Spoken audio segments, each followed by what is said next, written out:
मैं एक माँ बोल रही हूँ, उसकी बुआ हूँ। मेरा बच्चा चला गया, 24 साल का, भी अगस्त में होना है उसने। एक सड़क हादसे में युवक की मौत हो गई और इसके बाद परिजनों का दर्द गुस्से में बदल गया। रोते बिलखते परिजन सीधे थाना पहुंच गए और पुलिस पर गंभीर लापरवाही के आरोप लगा दिए। आखिर ऐसा क्या हुआ कि शव लेने से भी इनकार कर दिया गया? देखिए ये रिपोर्ट। पांवटा साहिब के बद्रीपुर के समीप हुए दर्दनाक सड़क हादसे में घायल युवक पंकज की मौत के बाद शनिवार को माहौल तनावपूर्ण हो गया। बड़ी संख्या में परिजन और ग्रामीण पुलिस थाना पांवटा साहिब पहुंच गए और मामले में कार्रवाई को लेकर सवाल उठाने लगे। जानकारी के अनुसार शुक्रवार को एक तेज रफ्तार थार वाहन सड़क के बीच बने डिवाइडर को तोड़ते हुए दूसरी दिशा में पहुंच गया और सामने से आ रही स्कूटी को जोरदार टक्कर मार दी। हादसे में स्कूटी सवार पंकज गंभीर रूप से घायल हो गया। प्राथमिक उपचार के बाद उसे देहरादून रेफर किया गया, लेकिन रास्ते में ही उसने दम तोड़ दिया। युवक की मौत की खबर मिलते ही परिजनों का गुस्सा फूट पड़ा। उनका आरोप था कि हादसे के कई घंटे बाद तक न तो चालक का मेडिकल करवाया गया और न ही उससे पूछताछ की गई।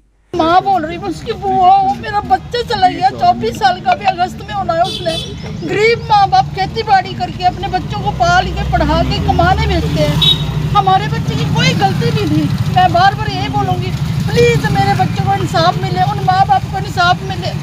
ना तो इस माँ की हाय लगेगी, भगवान की हाय से भी बुरी होती है माँ की हाय, भगवान की भी ठीक होती है।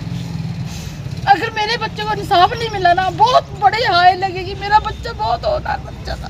तक कह रहे वो भाग गया था। कैसी पुलिस है, कैसा कानून है, क्यों भाग गया? अगर पुलिस कानून के हाथ इतने लंबे हैं, अगर चाहे मैं तो कहती को सांप के बिल से भी निकाल के ला सकते हैं, क्योंकि हम गरीब हैं, हम यहाँ के लोकल नहीं है, इसलिए हमारी सुनवाई नहीं हो रही। क्यों कल से उसका अभी तक मेडिकल नहीं हुआ? क्या रीजन है? उसको बचाया जा रहा है, एक हत्यारे को बचाया जा, एक माँ का बच्चा चला गया जिस बच्चे की कोई गलती नहीं है।